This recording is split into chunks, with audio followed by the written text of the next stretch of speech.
I have seen many people making tons and tons of money. On marriage day, they burn 50 crores, 60 crores, 100 crores just like that. But they'll fight with their cook, they'll fight with their drivers, they'll fight with their maid for 10 rupees.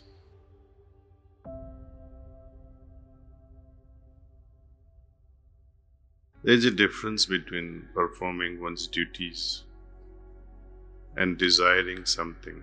My duty as a student, and I'm studying, and I like to see excellent results. Will desiring an excellent result give you great results? No. A wise person will say, I got to work hard. If you work hard, then the idea that I must have great results will not be there. To serve my parents, is it a desire? No, it is my duty. To serve my country, is it a desire? No, it's my duty. How can I serve my parents, serve my family, serve my country? If you become a beggar, will you be able to serve your family or country? Instead, you will become a burden. So fulfilling one's duty is not at crossroads with what I must do.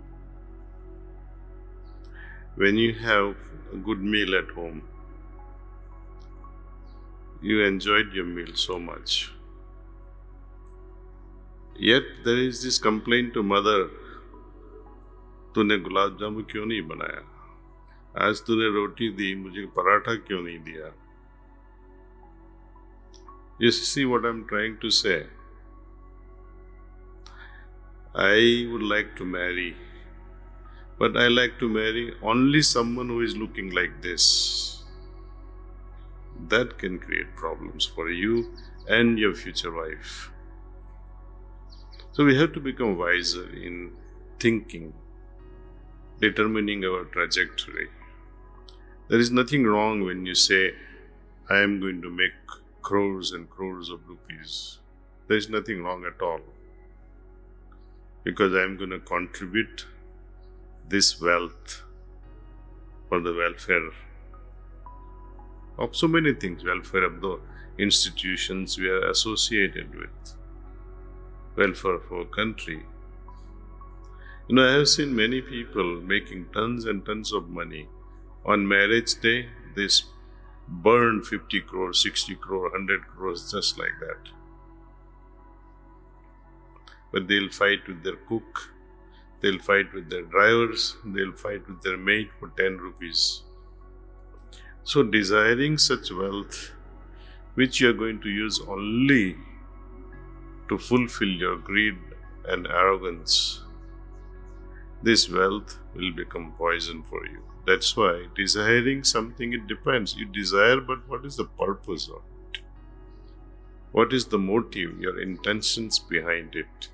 That will determine the quality of your desire and the end product of your desire. Then fundamental question will desire, should I not desire God? Should I not desire liberation? Should I not desire evolution of my consciousness? But these are not desires. These are my duties. To love my Maker, to be one with my Maker, and assuring that my Maker is proud of me. When will He become proud? Only when I transform my lower basal nature and evolve. So we have to, there's nothing wrong in desiring. What will you do after the fulfillment of desire, and by what means are you fulfilling desires? See the means first. Can I exert myself fulfilling that dream? Am I capable of? And involve God, involve the Master in everything that you do. Suppose you are studying. Study as if your Master is helping you study. Study in such a way that you are trying to make your parents and the great master and the God appear, then the unknown force will channelize in your heart and mind, and you'll become better in the process. Key thing is karma. There is a beautiful saying, in Sanskrit, Udyamena hi karyani siddhyanti natu manorathescha suptena sinhena murga natu pravisanti mrigaha. It only means this. उद्यम से ही कार्य सिद्ध होते हैं, not just through aspirations. One has to work towards it. Hard work. Yadi aspirations were true, then it will be like a lion's imagining that the deers are falling in his mouth. They just run into his mouth. It's not going to happen. Work, work, and work. That is the motto of our existence.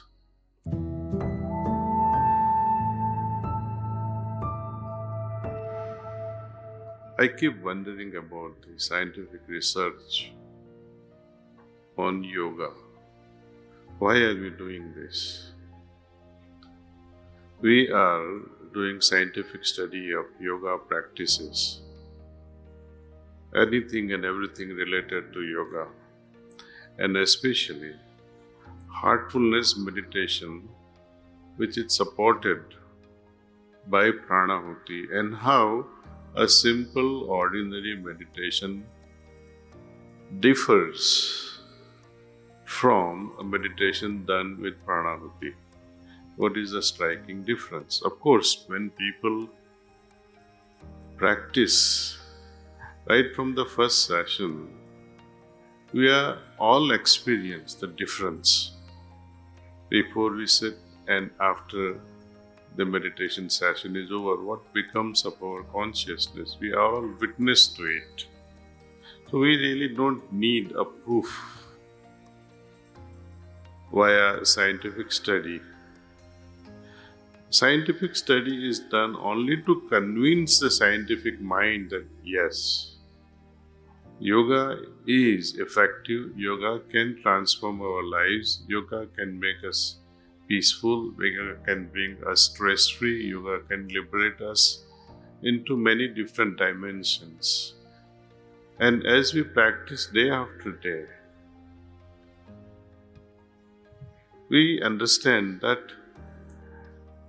especially when I watch myself and witness my friends. We studied, my classmates, we started sometime in 1974, the first year of pharmacy. But 2 years later, I started this meditation. And many years have passed since 1976. And when I do see my friends now and then, meet them, talk with them, and see the difference over 40 years, how meditation has changed the lives of people who have been meditating with this system and those who have not been meditating at all. You can see the change in quality of their lives. And it will not be absurd to say that the moment you begin meditation with Pranahuti, you are on a faster track of evolution, which otherwise would take millions of years for you to evolve your consciousness. But within a very short time, you can see how your consciousness changes. But the key thing is, we need to meditate regularly. Spend 20 minutes in the morning, 20 minutes in the evening, 5 minutes before you go to sleep. It's not much when you are talking of saving millions of years of evolution. You are on a fast track. Some people do argue, sir, I don't have time. I am so and so, I am so and so, I am so busy. But Mahatma Gandhi used to say, if you listen to his argument, if you are really, really busy, then meditation can give you more time. When you are at your busiest time, meditate. You will save a lot of time. Why and how? But when you do meditate in the morning, not only you are thinking of the presence of divinity, but you are scanning through what you are going to do during the daytime. And some of the faces or activities or plans that may come to your mind, and immediately you have the solutions in your mind even before you attend the meetings. Often, you will come to realize that I don't need to attend this meeting at all. Even before the meeting, you understand this is a useless meeting. Why should I meet this person? It's a waste of time. So, meditation gives us clarity of what to do and what not to do. So, my friends and dear elders, please meditate. And especially when you don't have time, you must meditate and see how it finds time for you.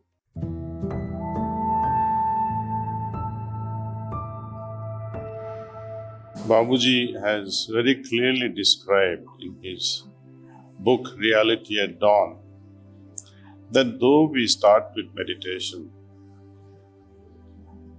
time should come where we adopt all the elements of Ashtanga Yoga, Yama, Niyama, Asana. These days it's known as Yoga, Pranayam, Pratyahar, Dharana, Dhyan and Samadhi. These 8 elements are very crucial.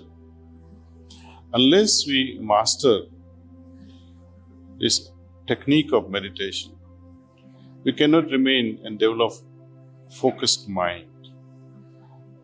Without it also we cannot develop true understanding.